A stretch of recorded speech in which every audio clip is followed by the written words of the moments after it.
Hey, welcome back, everybody. And today we have a special guest, my father, John Toad Andrews.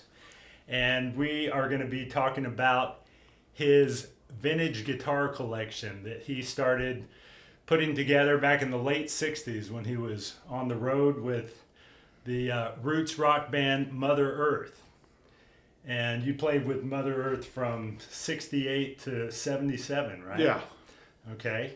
The band started in San Francisco, and then you relocated to Nashville. Yeah, we started in 68, summer of 68. We cut the first album, Living with the Animals. And then ended December 31st, we went on a Mercury-sponsored tour, opened for the Chambers Brothers at the Fillmore East, and 2 weeks in New York City at Paul's Scene. Yeah.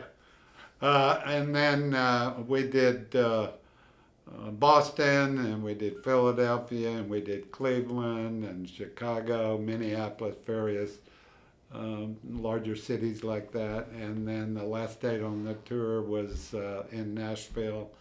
And then Mercury scheduled it. We cut our second album at historic Bradley's Barn in Mantua, Tennessee. And that was in the spring of 69? Yeah. Okay, great. So when would you say you started putting together or getting interested in vintage Fender guitars? Well, I mean, they weren't really that vintage when you started buying yeah, them. the first one, at the University of Virginia and University of Texas, when I was in a band with Bob Arthur called the Wigs and Boz Scaggs, that was in 1964. I was playing a jazz master, and I was from Houston. I went home one weekend, and I traded the jazz master in for a 56 red, Fiesta red Telecaster. Wow. So you might say that's my first vintage guitar. So the guitar was only 8 years old at that point, right? Yeah, exactly.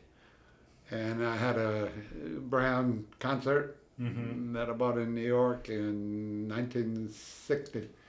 And my first vintage amp I bought brand new at Jimmy's Music Store in New York in 1959 for $125 with the cover.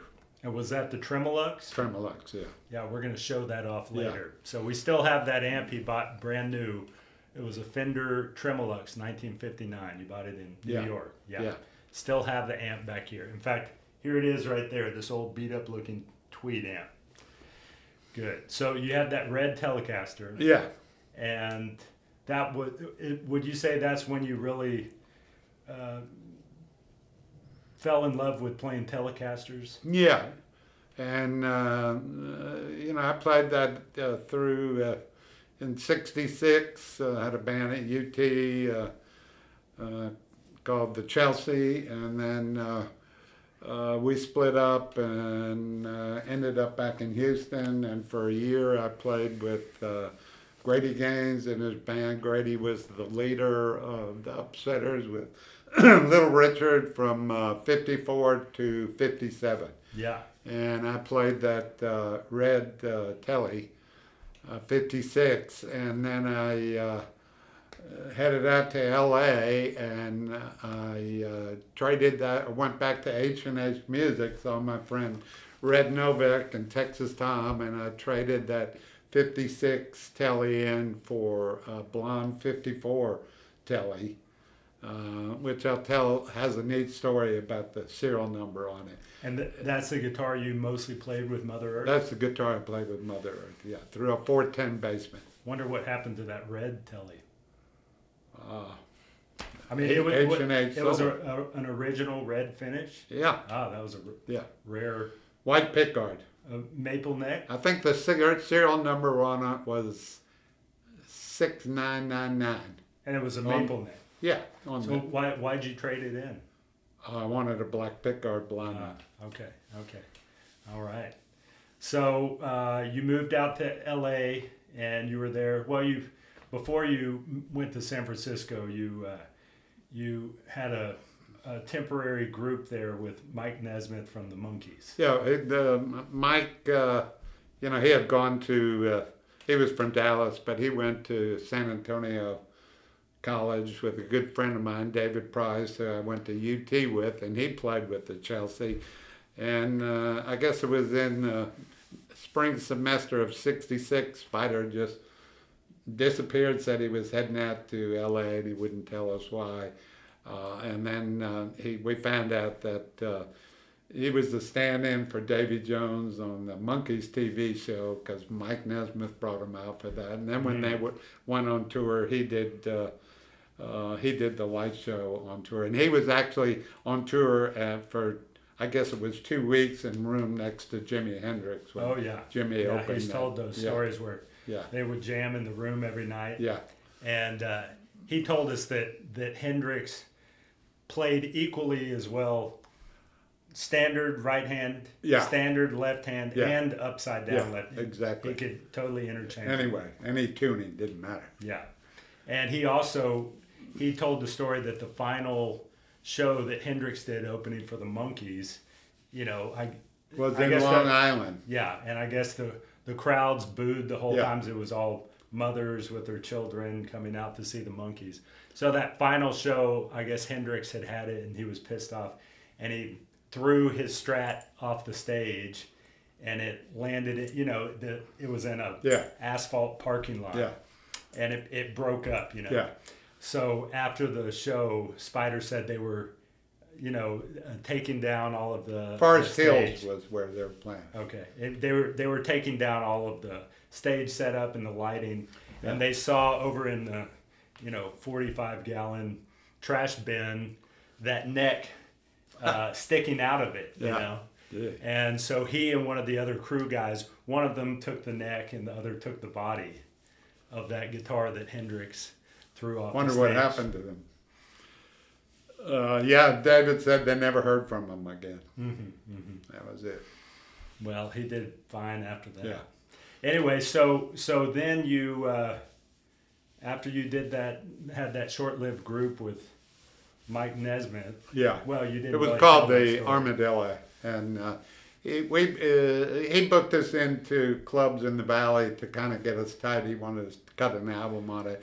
And the first night we went to the club, and he had his English chauffeur that lived there at his mansion up on Mulholland Drive, and his name was Alfie.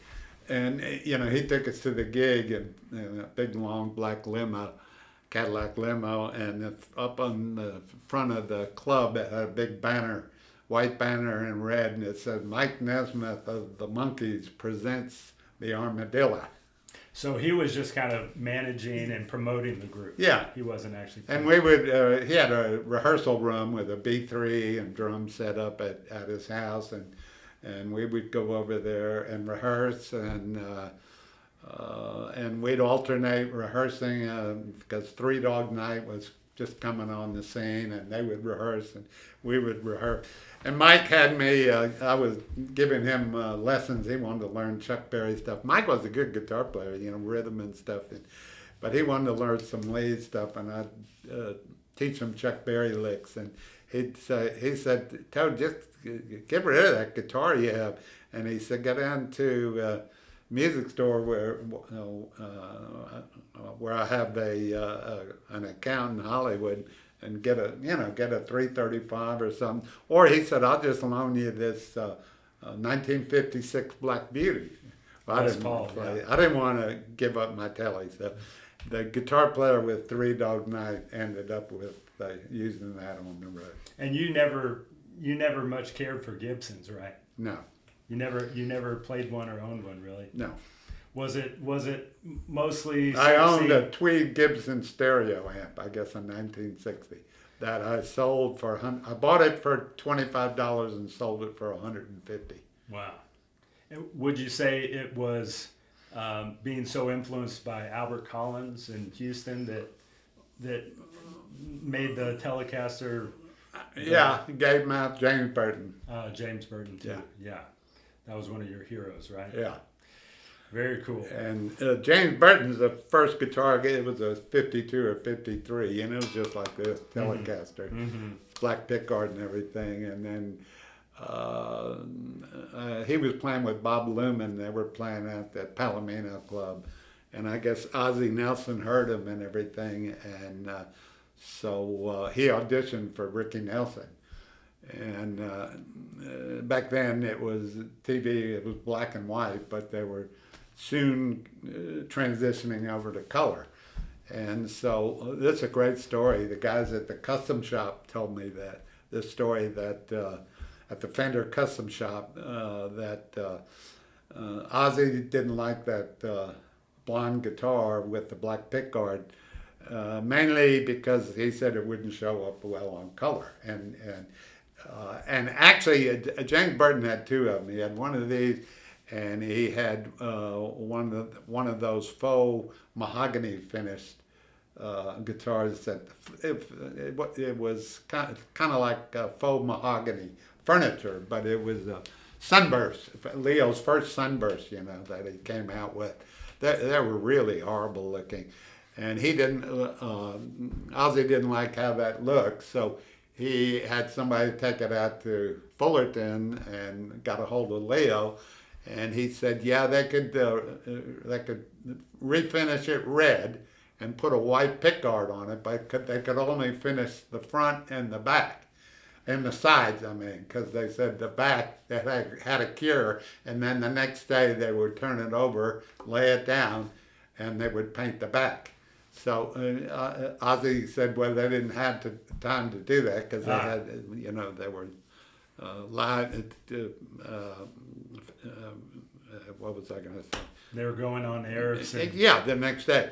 And so from then on, that guitar was red with a white pickguard. And the guys at the custom shop said... the back was unpainted? Yeah, the back was still blonde. Wow. And the guys at the custom shop said when James Burton brought that guitar out, in the early 80s, they said for any of them it was virtually unplayable because the frets were completely worn off. But they said James Burton could still just play the shit out of that with hardly any frets. Wow, that was that same worn guitar. down so much. So anyway. Well, so after you did that in L.A., that was probably about 6 months. Y'all had that project. Yeah, I went out there in February and 68. Yeah, and the Monkees around. I guess it was in June or May. The Monkees show was not renewed for the next year, and so the money, we were on a retainer, but the money kind of dried up, and so.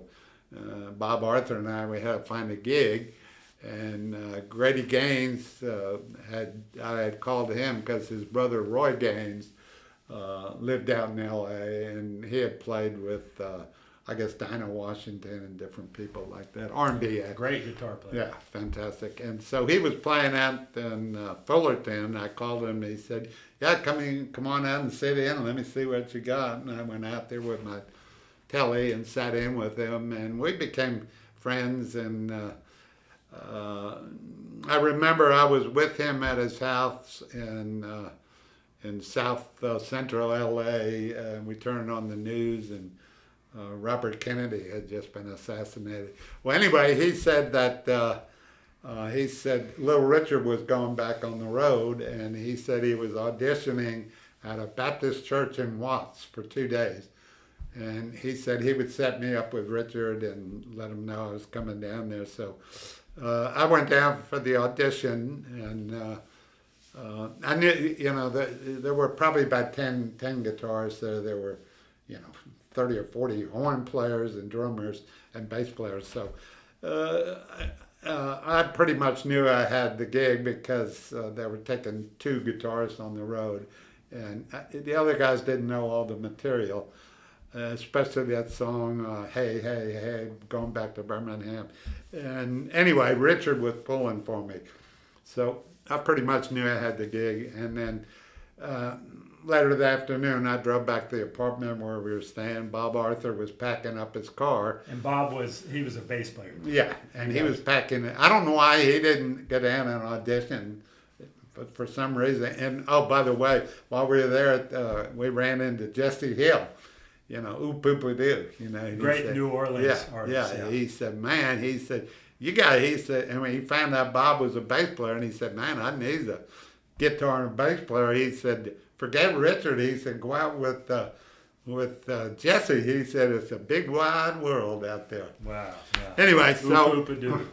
You were playing the 54 by then. Yeah. Okay. And we went back to I went back to the apartment, and Bob was packing his car, and I said, "What are you doing?" And he said, "We just got a call from Henry Carr, a friend of ours from San Antonio, and he was co-managing a band called Mother Earth, and they had just gotten a big recording contract with Mercury Records, and they had fired their bass player and guitarist, so they were looking for a bass player because they were going to start recording the album in a couple of weeks." And I said to Bob, I said, "Man, I can't go up there. I got to go back to the last day of Little Richard. with Little Richard." And he said, "Forget Little Richard, man." So anyway, we drove up to San Francisco, and we got together that night with George Raines, the drummer, and Pal St. John. And Bob and I were into James Brown stuff back then, you know.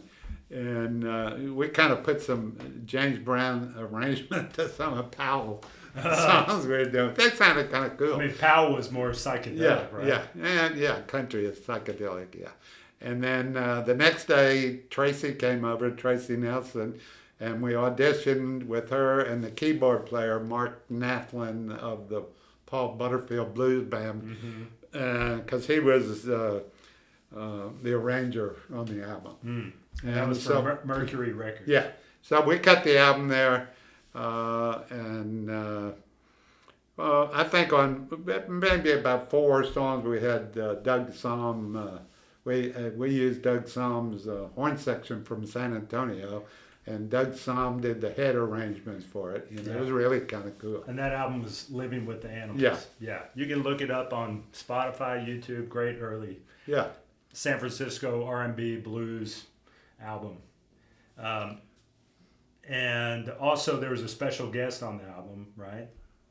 A special guest. Michael Bloomfield. Yeah, Mike Bloomfield played on it, on Mother Earth. So I assume, do you remember when he came in? Yeah. And he had we were in the studio getting ready to his record. Les Paul? He had his Les Paul. We were just warming up on some blues when he came in, and he goes, "Man, I like your guitar playing." He said, "You sound just like, early Johnny Guitar Watson." Oh, that was a cool compliment. Because I kind of grew up playing Johnny Guitar Watson. Yeah, very Hot cool. Little Mama. So Too Tired. And what amp were you playing through? I played through a 410 Bassman. Oh, you had already gotten that basement. Yeah. Yeah. Do you want to tell that story? How you got it? Oh, I got it through my friend Boz Skaggs. Well, was Boz playing with the band at that point, or he was just out there? No, he had just quit Steve Miller Blues Band, and he was actually living at my. I lived in a basement apartment at an old Victorian house on Sacramento Street. And Boz was staying over there. He stayed over there, I guess, for 3 or 4 weeks. And we were actually playing at a black club in San Francisco that Tracy and I found one day. We were driving around the Fillmore district on a Sunday afternoon with all the blues shuffles coming out of this bar. We went in there, and the band, the guitarist was Cool Papa, and the drummer and was Barfield. And then had a keyboard player. And I went in and sat in, and Tracy sang a couple of vocals, and then Pop asked me if I wanted to join his band, and did I know a bass player, and Bob Arthur played bass and everything, and then occasionally Boz would come down and sit in and play. And I remember, we'd play till 2 in the morning, and on Divisadero Street there was an old kind of Texas barbecue place. I can't remember the name of it now, but we all went in there, Bob and Boz and I, all kind of liquored up, you know. What time was it? 2 or 3 in the morning, and Muddy Waters and T-Bone Walker were there, and so we sat and had barbecue with them, and then they invited us to Muddy's show the next night. T-Bone was supposed to, he was kind of like the arranger and band leader. He didn't play any guitar. He just arranged with the Muddy band. Waters. Yeah. Amazing. Yeah. Yeah. So through Boz, you got that 410 Bassman that you played with Mother Earth. Yeah. So when after that did you start buying up more old Tellys and Fender guitars? Well, it was in early 1970, and Bob had relocated. He left the band Mother Earth and he moved to Colorado and had a band with Johnny Richardson and other guys from Austin. And Willie's nephew was playing drums with him. And anyway, I got a call from Bob one day, and he said there was a Telecaster advertised in the Denver paper, and he said he went out and looked at it. He said it's one of those ones you like with a black pickguard, and he said it said broadcaster on the headstock, and I said, I never heard of broad. He said, well, look just like a Telecaster. And I said, what does the guy want for it? And he said, $275. And I said, no, I'm not interested. I said, you can buy those guitars, early 50s Tellys and Strats at pawn shops in Houston for $75, and at a music store with a case for $150, $100 and a quarter. And he said, I think he ought to get this. The guy said his father bought it for him brand new for a Christmas present in 1950. And he said it has a funny little kind of dark brown alligator looking case for it, shaped case. Yeah. And I didn't know, I'd never seen one of those cases either. And so he talked me into it, so I sent Bob the money. I guess I wired him money. And you were in Nashville? I was in Nashville, yeah. And so Bob picked it up and put it on Trailways and gave me the bus number and when it arrived in Nashville. And I went down there and met the bus when it came in, and the guy handed me the guitar. And that was this one? Yeah, it's this broadcaster here. It's serial number 0188. It's real clean. There's no rust or anything. This is the original ashtray with a solder dot on it where they had them plated. And the kind of neat thing about it, it's hard to see, but when I got it, I guess whoever on this was an Italian, because he took glue and wrote Gino on there and then dropped all this colored sparkle stuff on it. Ah, yeah. So that was his stage name, I Gino. guess. Gino. It's G-N-O. Yeah, right? yeah. Gino. And this is all original, the knobs, the capacitor, resistor, all slotted head screws. What's the neck date on it? The next date, it's DZ10 31 of 50. So Halloween. Halloween, yeah. And most of them back then were TG for Tadeo Gomez. He was the sander. But this was DZ, and when I've taken the neck off once, and on the boot there on the body, the cavity where the neck mounts, it said Davy Zamora.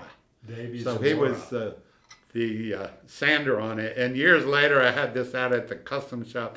They were taking photos and all that stuff. And George Fullerton was out there, and he looked at it, and I looked at it, and I asked him if he knew of Davy Zamora, and he said, those sanders back then, he said we had a big turnover. So he didn't know who it was. And, and this is a real heavy guitar. Yeah. It weighs what a Les Paul weighs. We weighed it. It's over 9 pounds. Very heavy. And original tuners, Clusen Deluxe, and then on the end, on the cap, it says Pat Pending. So those are the original tuners. So it's all original. Amazing. And a nice, real clean ashtray. And the case with it, it's a faux alligator case. Really cool. This has the original strap. no padding. You can see Leo this is just a belt buckle, 1-inch belt buckle. He probably, got a deal on a couple thousand of those because they use this up until through into the 54 Strat. Probably had somebody, he bought leather and had somebody cut it out there at the factory. He was notorious for wanting a good deal, right? Yeah. That's why he came out with that super amp, the Dual Professional, because they got a special deal on a couple thousand 10-inch Jensen speakers. So he had to move them, and so it came out with the first dual speaker amp.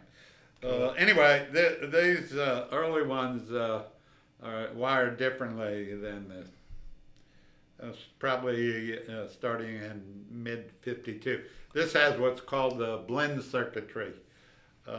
In the front position, it's the front rhythm pickup, they call it. It's the pickup with a capacitor. There's no tone on it, it's just bass. The middle position is the rhythm pickup without the capacitor. No tone on it. Now in the back position, this is called the blend circuitry. In the back position,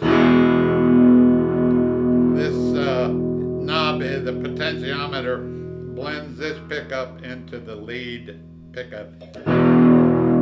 You really can't tell a lot of difference, and that's probably why they switched over. But all the Fender dual pickup guitars had the blend circuitry up until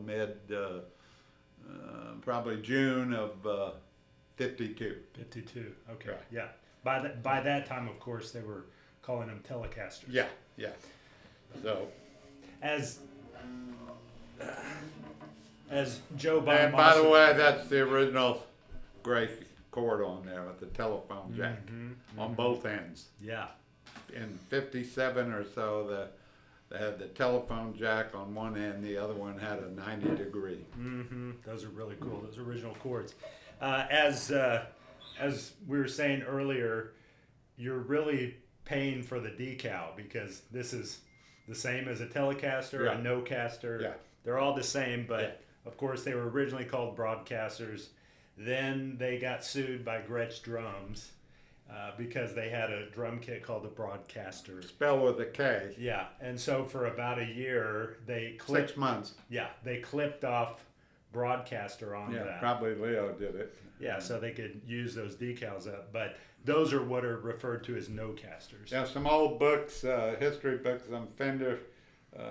Those decals back then cost him, I don't know, 3.24 cents or something like that, and he wasn't about to. He was real frugal. He wasn't about to throw those things away.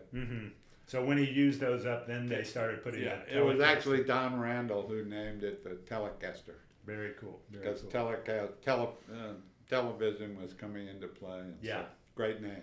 So this is the 10 of 31, the Halloween Broadcaster.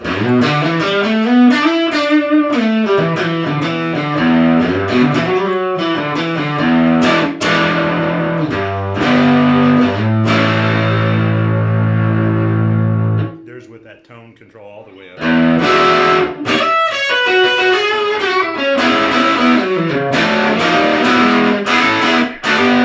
You can tell if I rolled that down. A lot brighter. I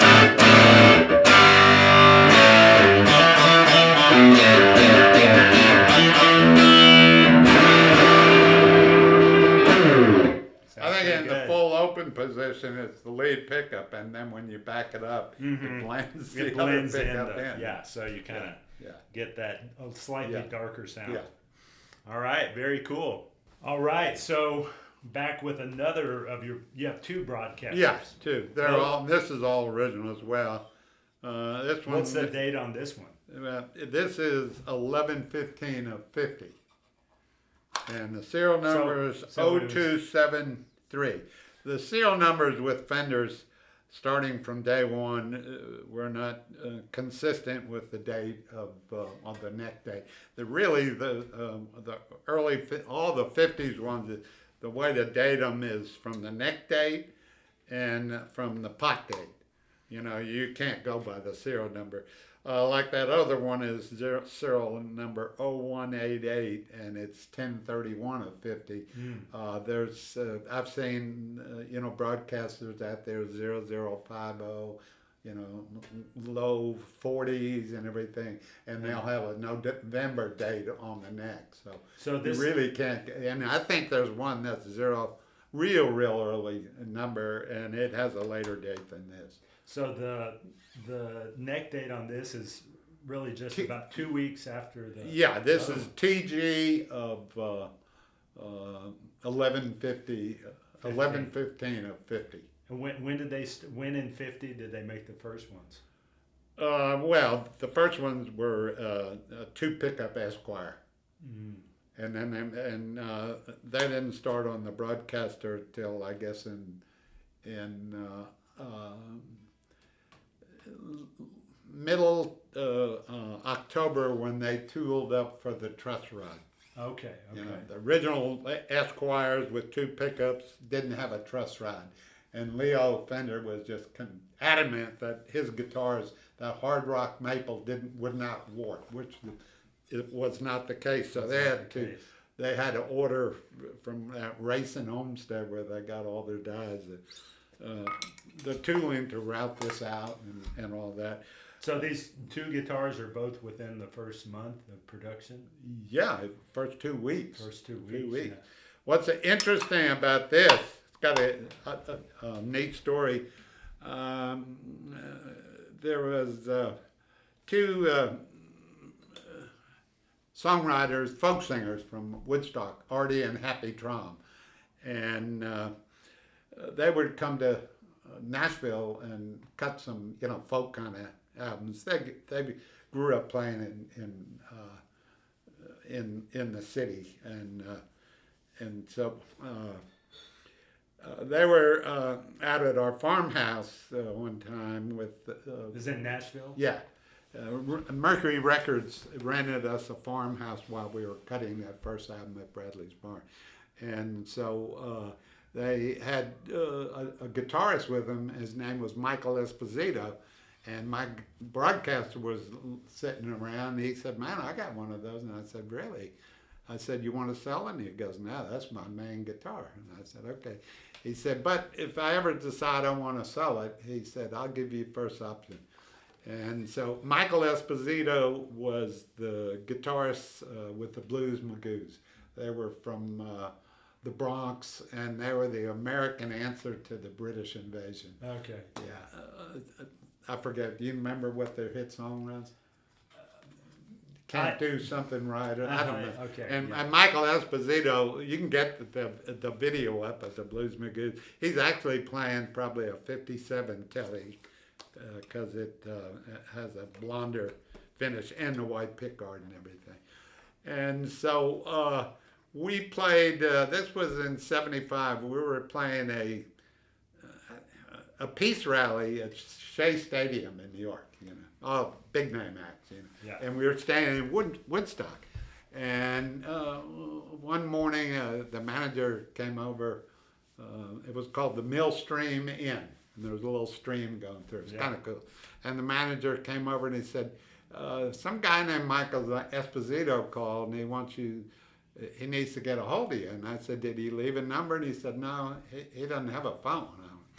So I got a hold of Artie Trom, and he said, well, Michael's found the Lord, and he's living on a commune outside of Woodstock, so he doesn't have a phone, but I'll take you out there. He said, I think he might want sell you that broadcast, that he didn't call it broadcast, that Fender guitar. So I went out there and the word got out that I was looking for him, and all of a sudden we're in this room and this Michael comes in with a Jesus robe on and sandals and everything. Nice. And he said, my nickname was Toad, and he said, Toad, he said, I finally decided I want to sell that broadcaster, and he said, I want to sell it to someone who won't try to turn around the next day and make $100 off of me. So he had the broadcaster, a original Poodle Dog case, and a Champ, little Champ, that was stenciled Region Sound. And so he had them all set up there, and I said, "What do you want for them?" He said, "I want 125 for all three." All three. Wow. So that's how I got a hold That's of this one. And this one's very light. Yeah, real This light. one's, Yeah, it's amazing. They're 2 weeks apart, and the other one is over 9 pounds, and this one is barely 7 pounds. yeah, yeah. Very different. But I was playing this one yesterday. It sounds amazing as well. So, and this is all, slotted screw, everything. So all he original. played this with the Blues Magoos? Yeah, Yeah. yeah. Oh, and this was maybe 3 or 4 years ago. Michael Esposito, you can go up on YouTube. He's a fantastic dobro player. Mm. And, he does those bluegrass folk dobro So he's still shows alive in the and summer. playing? Yeah. Yeah. And he runs a bicycle repair shop up near Woodstock. And I got his number from Happy Trom, and I called him one day and I said, "Michael," I said, "this is Toad." "Oh, hey man," I said, "I just want to let you know I still have that broadcaster and I didn't turn around and sell it on you and make $100. And he said, "Which one?" Which one? Yeah, so he owned 2 of them as well. Wow. One he got in Dallas. This one came out of Dallas. I don't know where the other one came from, but he had 2 of them. Mm. So, that was, he got it in the early 60s, so he was in the vintage guitars in the early 60s. Oh, back And then. he actually played this on tour with, it was Herman's Hermits, the Blues Magoos, and Marty Greb's band. Yeah, well, I'll have to Yeah. look up the name of that. Yeah. So he actually used this on tour with Herman's Hermits. But then Pretty cool. probably mid-60s. Yeah. Wow, great one. So that group that Michael was on tour with in the mid-60s was The Buckinghams. Buckingham's, yeah. And what was their big hit? Kind of a drag. Yeah. That was their big hit. So Really ironic because years later, when Jake was playing out at B.B. King's when he was like 15 in L.A., Marty Greb great was keyboardist. a B3 player. Yeah. And he was also he also played tenor. Yeah. And his father was a tenor player too. And one night his father was there at B.B. King's, and the 2 of them got up and played Honky Tonk with Jake. And I forget who sat in on B3.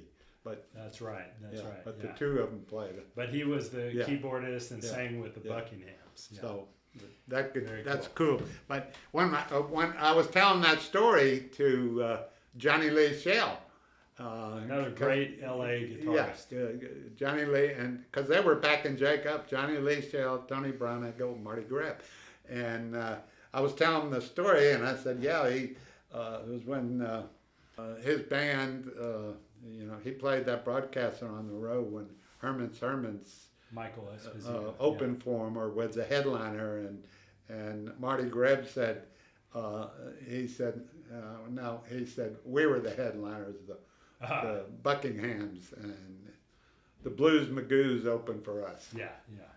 So this is within about 2 weeks of the other one. Yeah, And the funny thing is, this one is barely 7 pounds, very light. yeah, And the other one is at least 9 9 and a pounds, half. extremely Yeah. heavy, heavier than a Les Paul. So yeah. very cool. But yeah, this Serial one. number on the Halloween one is 0188. What's this? Serial number under here, 0273. Yeah. It was really strange, back in the Blues Magoos came out again in 1965 or so, and really unusual. I mean, Michael Esposito had 2 broadcasters in. When I bought my first broadcaster, which came out of Denver in 1970, I guess, I never even heard of a broadcaster. Yeah. Very few people had heard of it. Mm-hmm. It was just a Telecaster. So this is a really hot one.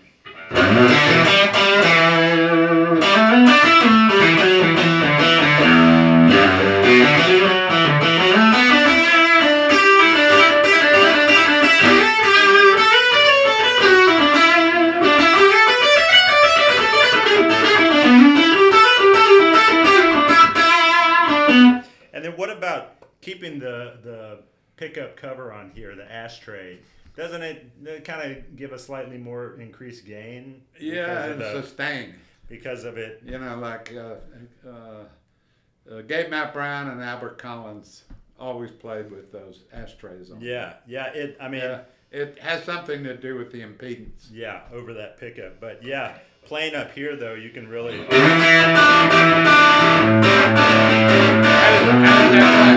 How does that blend circuitry work on that one? I mean, I don't know. I'm not hearing it the same.